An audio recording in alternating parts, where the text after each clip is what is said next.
Bonjour à toutes et à tous, bienvenue en ce jeudi. Et d'ailleurs, ce jeudi matin, 23 bus étaient stationnés sur un parking de Villeneuve-d'Ascq. À bord, 1300 bénéficiaires de la journée des oubliés. C'est un événement organisé chaque année par le Secours populaire. Le groupe de nordistes fait partie des 11 000 personnes en France à partir pour cette fin de grandes vacances pour une journée de fête à Disneyland Paris. Un moment unique pour les petits comme pour les grands. Les petits qui, dès 6h30 ce matin, portaient déjà les t-shirts de leur princesse préférée ou encore les oreilles de Mickey. Tous prêts, bien sûr, à aller s'amuser en famille. Vincent Vieillard a rencontré les organisateurs. On a déjà des gens qui attendent depuis longtemps, on a même des familles qui ont fait la surprise à leurs enfants parce que c'est leur anniversaire là bientôt, donc ça trépigne un peu. Et effectivement, ça va être une belle journée parce que Disney, ça en met plein les yeux à toutes les familles. C'est quand même quelque chose d'assez inabordable pour nos familles.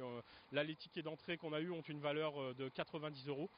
Et nous, on a proposé le tarif à 20 euros, transport, repas et entrée au parc pour les familles, et en laissant le temps aux gens de pouvoir étaler le paiement, quoi.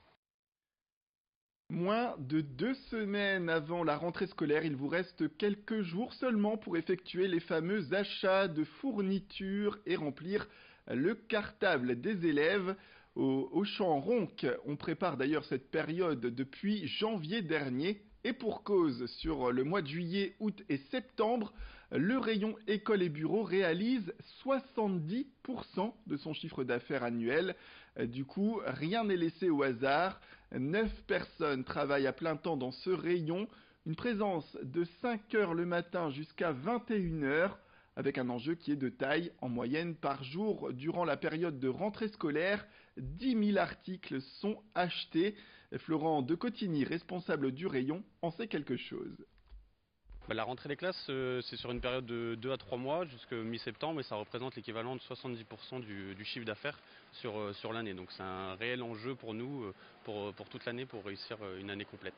Ça commence en fait dès début janvier au niveau des achats reliés avec notre centrale, et à partir donc dès début juin, on commence à faire une préparation en amont pour pouvoir avoir tous les produits, et la mise en place commence réellement au niveau du début juillet.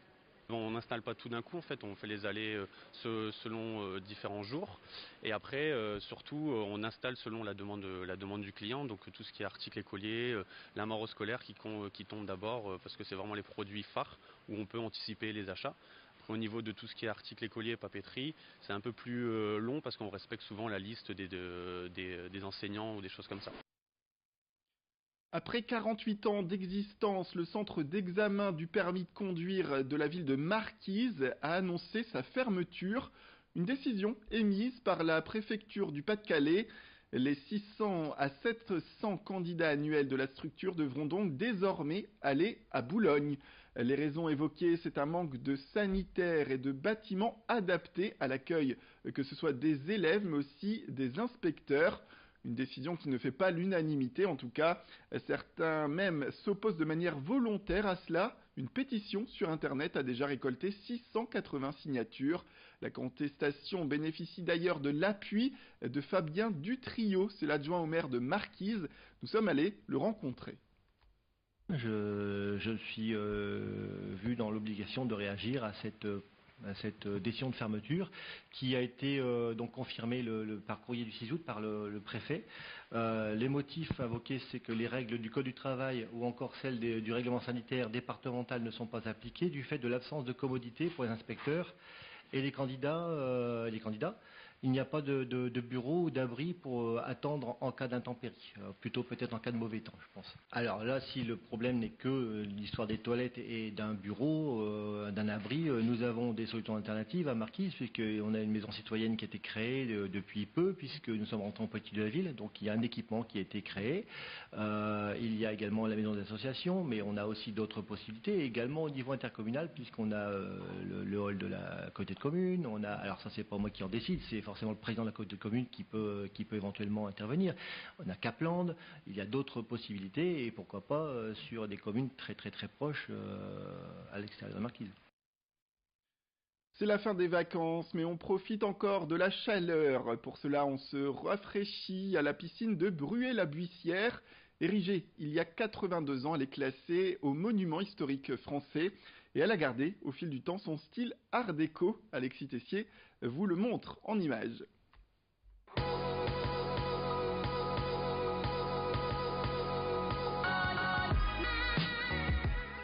La piscine de Bruay-la-Buissière, dernière piscine art déco ouverte à la baignade, inaugurée en 1936, l'objectif était de proposer des loisirs aux mineurs pour leur bien-être et leur santé. Nous sommes dans l'époque du Front populaire, les salariés profitent de leur premier congé payé. La piscine porte d'ailleurs le nom du ministre de l'Intérieur de l'époque, Roger Salengro.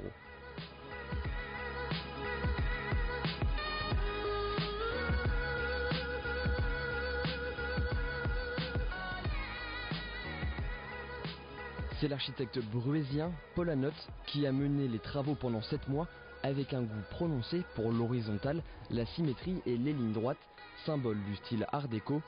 Au final, une architecture qui rappelle la forme d'un paquebot. Au coin, un poste de secours qui peut rappeler la cheminée d'un navire. Dans l'enceinte, comme sur un pont, les cabines sont alignées. On en compte plus de 220 et toutes sont d'époque. Au-dessus d'elles, un solarium avec une vue imprenable sur les terrils et bien sûr sur la piscine.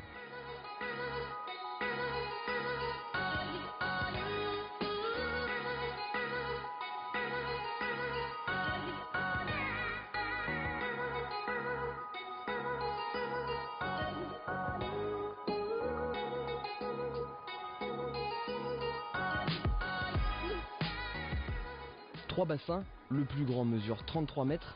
C'est ici que des générations de mineurs ont appris à nager. Et rapidement après son ouverture, la piscine connaît un véritable succès. Un succès qui perdure encore aujourd'hui. Mais depuis sa création, la piscine a connu quelques changements, plusieurs rénovations. Depuis 1963, l'eau est chauffée à près de 30 degrés. Mais beaucoup de choses n'ont pas bougé. Les nageurs peuvent par exemple toujours profiter des 2 plongeoires de l'époque.